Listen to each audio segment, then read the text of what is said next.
Hello friends, welcome to our channel. Today நம்ம சேனலில் கவிஞர் தமிழொலி பற்றி தான் பார்க்க போகிறோம். இது நமக்கு டிஎன்பிஎஸ்சி நியூ சிலபஸ் இயல் 7 ஜெனரல் தமிழில் நமக்கு கொடுத்துருக்காங்க. கவிஞர் தமிழொலி அவர்கள் இயற்றிய கவிதை நமக்கு 9th நியூ புக்கில் பட்டமரம் எனும் தலைப்பின் கீழ் கொடுத்துருக்காங்க. இது பேஜ் நம்பர் 38 இருக்குது. நுழையும் முன் என்ன கொடுத்துருக்காங்கன்னு பார்க்கலாம். நம்மளுடைய முன்னோர்கள் அனைவரும் இயற்கையோடு இயைந்து வாழ்ந்தவர்கள். இவங்க மரம், செடி, கொடி அனைத்தையுமே போற்றி பாதுகாத்தாங்க. கால மாற்றத்துல இந்த வாழ்வானது சிறிது சிறிதாக மாறி இப்பொழுது நகர வாழ்வுக்கு நாம முன்னேறி கொண்டே வருகின்றோம். மரம் என்பது மனித வாழ்வில் இன்றியமையாத ஒன்றாக இருக்கின்றது. மரம் இல்லை அப்படின்னா நமக்கு உயிர்வெளி கிடைக்காது. இங்க உயிர்வெளி என்பது ஆக்சிஜனை குறிக்கும். அந்த வகையில் பட்டுப்போன மரம் ஒன்று கவிஞர் ஒருவரின் உள்ளத்தில் ஏற்படுத்திய குமுறலை வெளிப்படுத்துகின்றது இந்த கவிதை. மரங்களை வளர்த்து பேணி காக்க வேண்டும் அப்படின்ற ஒரு உணர்வை இந்த கவிதை நமக்கு ஏற்படுத்தும். அங்க கவிதையை பார்க்கலாம். மொட்டை கிளையோடு நின்று தினம் பெருமூச்சு விடும் மரமே. அதாவது பச்சை பசேன் என்று நின்ற மரமானது இப்பொழுது அனைத்து இலைகளையும் முதித்து மொட்டை கிளையாக காட்சியளிக்கின்றது. மொட்டை கிளையோடு பெருமூச்சியானது விட்டு கொண்டு இருக்கின்றது. வெட்டப்படும் நாள் வரும் என்ற விசனம் அடைந்தனையோ. இங்க விசனம் என்பது கவலையை குறிக்கும். தன்னையும் ஒரு நாள் வெட்டி விடுவார்கள், வெட்டக்கூடிய ஒரு நாளும் வந்துவிடும் என்று முன்பே கவலை அடைந்தாயோ. குந்த நிழல் தர கந்த மணல் தர கூரை விரித்த இலை. அதாவது குந்த என்பது உட்கார்வதற்கு நிழல் கொடுத்தாய். கந்த என்பது மனத்தை குறிக்கும். மனம் வீசக்கூடிய மலர்களை கொடுத்தாய். கூரை விரித்த இலை. பச்சை பசைன்னு இருக்கும்போது இலைகள் கூரை விரித்தது போன்ற அடர்த்தியாக காணப்பட்டது. வெந்து கருகிட இந்த நிறம் வர வெம்பி குமந்தனையோ. அதாவது வெந்து கருகி இப்போ கருப்பான நிறம், பட்டை போன்ற நிறம் வருவதற்காக வெம்பி ஏற்கனவே வருத்தம் அடைந்தாயோ. கட்டை எனும் பெயருற்று கொடுந்துயர் பட்டு கருகினையே. அதாவது தன்னுடைய பெயர் பச்சை பசைன்னு இருக்கும்போது மரம் என்று அழைத்தோம். இப்பொழுது அந்த மரமானது மாறி வெறும் கட்டை என்று பெயர் வந்துவிடும் என்பதை அறிந்து பெரும் துயர் உற்றாயோ. துயர் என்பது துன்பத்தை குறிக்கும். பட்டையனும் உடையிற்று கிழிந்தெழில் முற்றும் இழந்தனையோ. அதாவது பச்சை பசைன்னு இருக்கும்போது அதனுடைய மரத்தின் அடிப்பகுதி எப்படி இருக்கும், ரொம்ப திடமாக இருக்கும். இது கருகிய பிறகு அதன் மேலுள்ள பட்டை அனைத்தும் முதிர்ந்து தன்னுடைய அழகு அனைத்தும் இழந்து போய் கட்டை போன்று நிற்கின்றாயே. காலமெனும் புயல் சீறி எதிர்க்க கலங்கும் ஒரு மனிதனும் ஓலமிட கரம் நீட்டிய போல் இடர் எய்தி உழன்றனையோ. இது மனித வாழ்க்கையோடு ஒப்பிடக்கூடிய ஒரு வழி. அதாவது மனிதன் கால மாற்றத்தினால் தன்னுடைய வாழ்க்கையில் மாற்றம் ஏற்படுகின்றது. மனிதனுடைய வாழ்க்கையில் பணக்காரனாக இருக்கவங்க காலமாற்றத்தினால் ஏழையாக மாறுவாங்க, ஏழையாக இருக்கவங்க காலமாற்றத்தினால் பணக்காரராக மாறுவார்கள். அதுபோன்று ஒரு காலத்தில் பச்சை பசேன் என்று எழில் மிகுந்து ஒரு மரமாக இருந்த நீ இப்பொழுது வெறும் கட்டையாக நிற்கின்றாயே. இதற்கு காரணம் என்ன? காலமாற்றம்தான். பாடும் பறவைகள் கூடி உனக்கு ஒரு பாடல் புனைந்ததுவும். அதாவது நீ பச்சை பசேன்று இருக்கும் போது உன்னுடைய கிளைகளில் பல்வேறு பறவைகள் அமர்ந்து கீச்சிடக்கூடிய குரலானது உனக்கான பாடலாக அமைந்தது.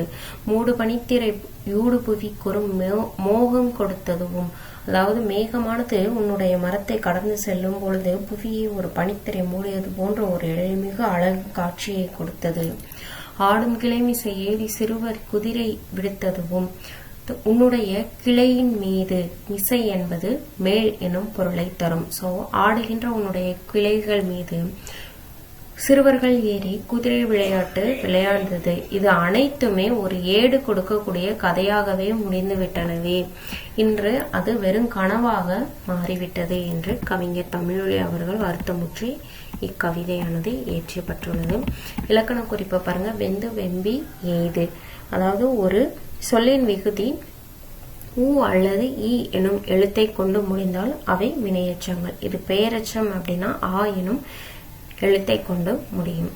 மூடுபனி இதை வினைத்தொகை. ஏன்னா வினைத்தொகைகள் 3 காலங்களையும் காட்டக்கூடியது. இதை மூடிய பனி, மூடும் பனி, மூடுகின்ற பனி என்று முக்காலத்திலும் காட்டலாம்.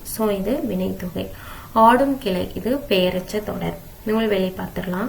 கவிஞர் தமிழொலி இவர் 1924 முதல் 1965 வரை வாழ்ந்த கவிஞர் ஒருவர். இவர் புதுவையில் பிறந்தார். பாரதியாரின் வழித்தோன்றலாகவும் பாரதிதாசன் மாணவராகவும் விளங்கியவர் கவிஞர் தமிழொலி. நம்ம ஆல்ரெடி பாரதிதாசன் பற்றிய குறிப்பை பார்க்கும்போது பாரதிதாசன் மாணவர்கள்ல தமிழொலி, வாணிதாசன் இவர்கள் இருவரையும் நாம பார்த்திருக்கோம்.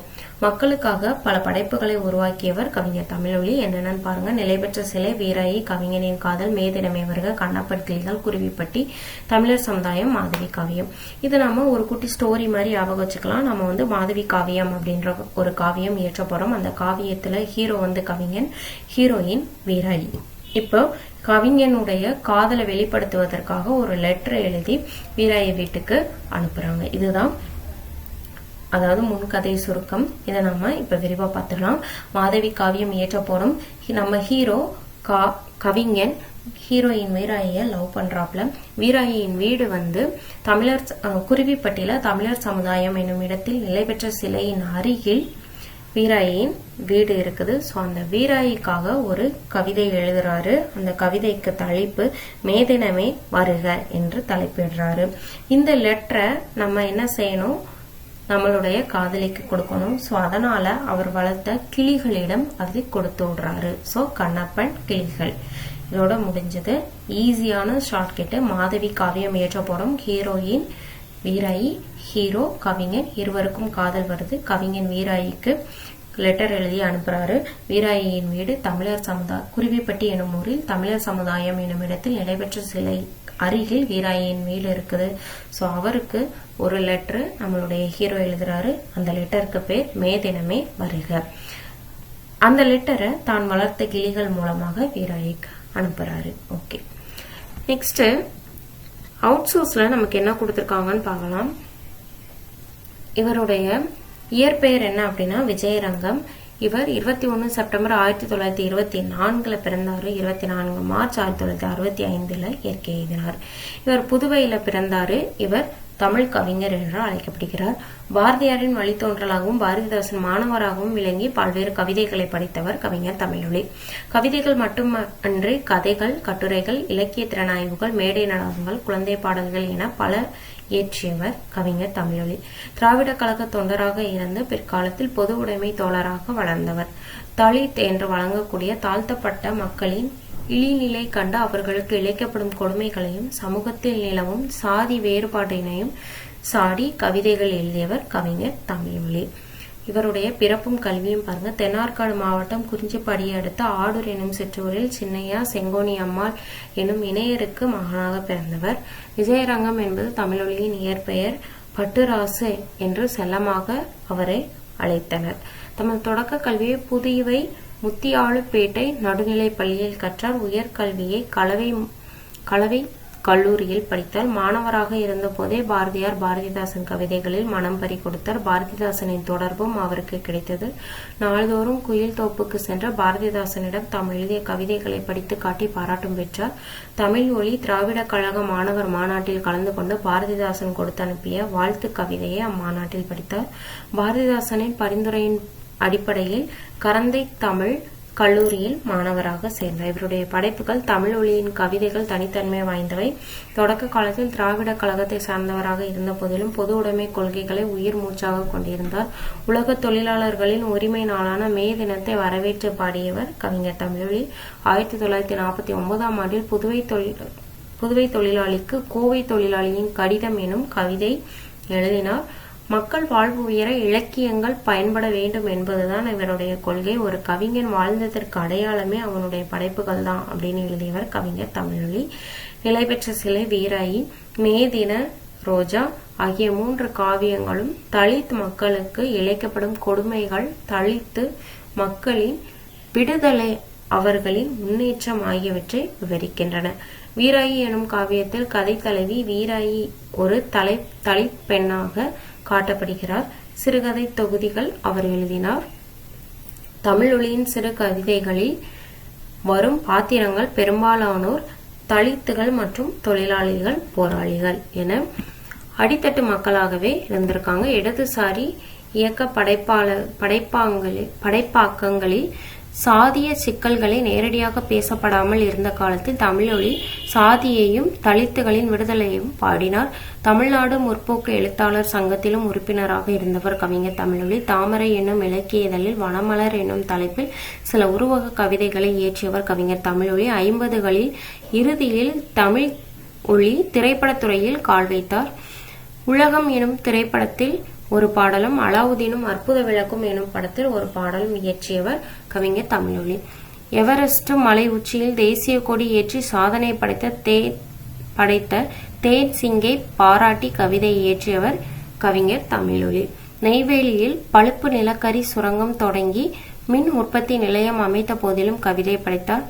சேவியத்து யூனியன் புட்னிக் என்னும் விண்கலத்தை ஏவிய போது வரவேற்றும் அணுகுண்டு அச்சுறுத்தலை எதிர்த்தும் கவிதைகள் வரைந்து வரலாறு படைத்தவர் கவிஞர் தமிழொலி. குழந்தைகளுக்கான பாடல்களையும் இவர் எழுதியுள்ளார். சக்தி நாடக சபாவுக்காக சிற்பியின் காதல் எனும் நாடகத்தை எழுதியுள்ளார். அக்கதை வணங்காமுடி எனும் பெயரில் திரைப்படமாக உருவாகியது. இவருடைய புனை பெயர்கள் மற்றும் இவர் இயற்றிய இதழ்களை பார்க்கலாம். தமிழொலி, விஜயரங்கன், விஜயன், CV ரா என்பன அவருடைய புனை பெயர்கள். முன்னணி, புதுமை இலக்கியம், சாட்டை போன்ற இதழ்களில் பணியாற்றியவர். சனயுகம் எனும் திங்கள் இதழை தன் சொந்த முயற்சியில் நடத்தி மார்க்கிய கருத்துக்களை பரப்பினார். மாணவ பருவத்தில் திராவிட நாடு, குடியரசு, புதுவாழ்வு ஆகிய திராவிட இதழ்களிலும் கவிதைகளை எழுதியவர் கவிஞர் தமிழொலி. அறிஞர்களின் அரவணைப்பு. அறிஞர் மு. வரதராசனார், எழுத்தாளர்கள் பூவண்ணன், விந்தன், ஜெயகாந்தன் போன்ற தமிழொலியை பாராட்டினார்கள். மாசு சம்பந்தம் என்பவர் தமிழொலியின் கவிதைகளை வெளியிட்டார். சேது சஞ்சீவி என்பவர் தமிழொலி எழுதிய கவிதைகளை திரட்டி தொகுத்து வெளியிட்டுள்ளார். இதோட நமக்கு கவிஞர் தமிழொலி பற்றிய செய்தி முடிவடையுது. நெக்ஸ்ட் டாபிக் நம்ம நெக்ஸ்ட் வீடியோல பார்க்கலாம். வீடியோ பிடிச்சிருந்தா சப்ஸ்கிரைப் பண்ணுங்க, லைக் பண்ணுங்க, ஷேர் பண்ணுங்க. தேங்க்யூ.